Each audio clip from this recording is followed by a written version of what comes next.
예수님께서요, 마가복음 11장 말씀 보니까 성전 청결 사건이 있습니다. 성전을 깨끗하게 청소하시죠. 이때 뭐라고 말씀하십니까? 예가 이르시되 기록된 바 내 집은 만민이 기도하는 집이라 칭함을 받지 아니하였느냐? 너희는 강도의 수고를 만들었다. 예수님께서 왜 이렇게 말씀하십니까? 성전 안에서 원래 민수기 말씀 보면요, 먼 거리에서 오는 자들을 위하여서, 여행자들을 위하여서 배려할 수 있는 요건들을 갖추어 놓았습니다. 그럼에도 불구하고 예수님께서는요, 그들을 강도의 수교를 만들었다고 말합니다. 왜? 이들이 지금 성전뜰에서 매매하는 그 장소는요, 이스라엘 민족을 위한 성전뜰이 아니라 약자와 빈자를 위한 성전뜰이었기 때문에 그렇다는 거예요. 그것들은요, 이방인들을 위한 곳이었습니다. 고아와 가부를 위한 성전뜰이었습니다. 그것을 이스라엘의 제사장들이 그들을 배려하지 아니하고 오히려 시장 바닥으로 만들어버렸다는 거예요. 예수님께서 뭐라고 말씀하십니까? 강도의 소굴을 만들었다는 거예요. 사랑하는 성도 여러분, 그렇습니다. 여러분 자신을 돌아보시기 바랍니다. 내가 참된 그리스도인인가? 내가 세상을 책임지는 그리스도인인가? 징표가 있어야 된다는 거예요. 증거가 있어야 된다는 거예요. 내가 진짜 그리스도인이라면 증거함이 있어야 된다는 것이죠. 제가 어릴 때 제 아버님이 목회를 하셨는데 그 전에 너무나너무 힘든 곳이었어요. 그런데 저희 동네에 제 골짜기에 교회가 하나밖에 없었습니다. 그러다 보니까 이 홈리스들이 계속 끊임없이 왔어요. 제가 어릴 때 기억으로는 끊임없이 왔어요. 30분 있으면 또 오고 30분 있으면 또 오고 하여튼 끊임없이 왔어요. 그래서 제 집에는 라면 박스가 항상 있었습니다. 라면. 근데 저희 어머님이 그 라면을 저에게는 먹지를 못하게 하는 거예요. 이거는 교회 돈으로 산 거니까 교회를 위해 써야 돼요. 그리고 노숙자들이나 그린들이 오면요, 돈을 달라고 교회를 오잖아요. 그러면 하나님께서 항상 그들을 그냥 보내지 아니하시고 항상 라면을 끓이세요. 라면을 끓여가지고 그릇에 담아가지고 냄비채 주지 아니하고 그릇에 담아가지고 계란 한 개 또는 계란이 없으면 그장하고 김치하고 항상 드리는 거예요. 그 찌꺼기 있잖아요. 찌끼. 라면 찌끼. 그건 항상 제 차지였는데 그런 것까지 어머니께서 부어줄 때는 제가 이제 어릴 때 그 노숙자분에게 가서 쪼시고 앉아 있는 거예요. 그럼 그분은 이제 라면을 먹고 있죠. 그래서 제가 앞에서 딱 보고 있어요. 이렇게 한 젓가락이라도 먹고 싶어가지고. 그러니까 아저씨 맛있어요? 이러면은 대답 안 하고 딱 훔쳐가지고 못 먹게 꼼쳐가지고 먹는 모습을 제가 기억하고 있습니다. 사랑하는 성도 여러분, 교회의 모습입니다. 더 나아가서 여러분들의 모습이 되어야 하는 거예요. 여러분들의 모습이 되어야 되는 거예요. 사랑하는 성도 여러분, 세상은 우리에게 요구하는 것이 있습니다. 세상은 우리에게 요구하는 것이 있어요. 우리는 그들에게 복음을 전하고 싶습니다. 예수 그리스도를 증거하고 싶습니다. 그런데 그들은 예수 그리스도를 관심 없어 합니다. 무엇에 관심이 있습니까? 빵에 관심이 있는 거예요. 그러면 예수 그리스도는 무엇으로 나타내는 것입니까? 무엇으로 나타내는 것이죠? 빵으로 나타내는 거예요. 빵으로. 돈으로 나타내는 것입니다. 섬김으로 나타내는 것이죠. 교회는 구제하는 것이 아닙니다. 여러분 잘 아시죠? 그렇지만 왜 구제가 필요합니까? 구제라는 그 행위를 통하여서 누구를 보여주기 때문에, 예수 그리스도를 보여주기 때문에 구제가 필요한 거예요. 구제가 필요한 것이죠. 섬김이 필요한 것입니다.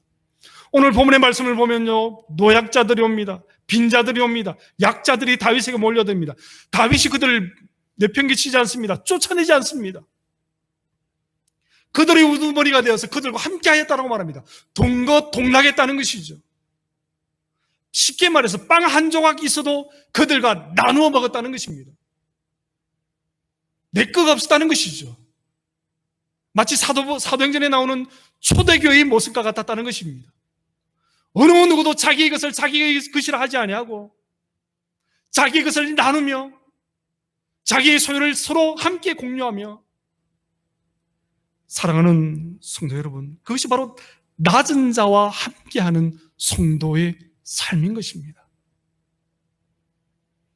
오늘 본문의 말씀을 통하여서 여러분 자신을 한번 다시 돌아보시기 바랍니다.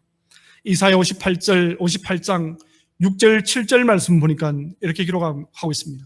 내가 기뻐하는 음식은 흉악의 결박을 풀어주며 멍에의 줄을 끌어주며 압제당하는 자를 자유하게 하며 모든 멍에를 끊는 것이 아니겠느냐.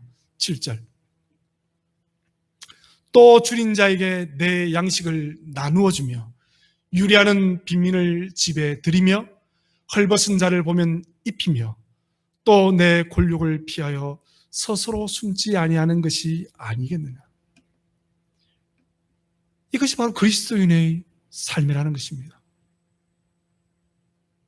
높은 곳에 있는 사람은요, 여러분들이 아니라도 많은 사람들이 관심을 가질 것입니다. 정작 우리의 관심은 누구에게 있어야 되는 것입니까? 약자와 빈자와 환자에게 우리의 눈길이 미쳐야 하는 것이죠. 예수님께서도 분명히 말씀하십니다. 내가 죄인을 부르러 오노라. 내가 헐벗은 자에게, 내가 굶주린 자에게, 내가 병약한 자에게. 사랑하는 성도 여러분, 여러분이 진짜 그리스도인이라면 그리스도께서 행하신 대로 우리의 삶을 통하여서 그들에게 예수 그리스도의 빛이, 예수 그리스도의 형상이 투영되어질 수 있도록 힘쓰는 한 주간의 삶이 되시기를 주님의 이름으로 소망합니다. 다음으로 보니까 세상을 책임지는 참된 그리스도인은 오늘 본문 3절에서 5절까지의 말씀을 보니까 순종의 모범을 보이는 성도가 그렇다는 것입니다. 3절에서 5절까지 말씀을 보니까요, 다윗이 아둘람 굴에 있다가 여기도 안전하지 못해, 그런 생각을 하게 됩니다. 그래서 그의 부모와 그의 친척을 어디로 데리고 갑니까? 바로 모압 땅 미스베라는 곳으로 데리고 갑니다. 이 미스베는요, 모압 땅의 수도였습니다. 즉 모압 왕이 있는 곳이었죠. 그런데 사랑하는 성도 여러분, 왜 다윗의 부모님과 친척을 모압 땅 미스베로 왜 데리고 갑니까? 왜냐하면 그 모압 땅에는요, 다윗의 친척이 있었기 때문에요. 여러분, 다윗의 아버지 이름이 뭡니까? 이새죠. 그럼 다윗의 할아버지 이름은 무엇입니까? 오벳이죠. 정조 할아버지의 이름은 무엇입니까? 여러분들 그 이름도 유명한 보아스입니다.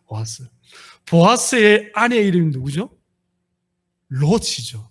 롯의 태생이 어디입니까? 롯 할머니의 민족이 어느 민족이죠? 모압 여인이었습니다. 모압 여인. 그래서 다윗의 친척이 모압 땅에 살고 있다는 사실을 알게 되었고, 그의 아버지와 친척의 안전을 위해서 당분간 모압 땅 미스베로 피신시키는 것을 보게 됩니다. 이어서 4절 말씀 보니까 5절 말씀 보니까 다 그렇게 미스베로 옮기고 다윗이 미스베 요새에 있는 그때에 하나님의 사람 갓이 다윗에게 옵니다. 5절 말씀 보니까 선지자 갓이 다윗에게 이르되 너는 이 요새에 있지 말고 떠나 유다 땅으로 들어가라. 다윗이 떠나 헤렛 수풀에 이르니라. 이렇게 기록하고 있어요.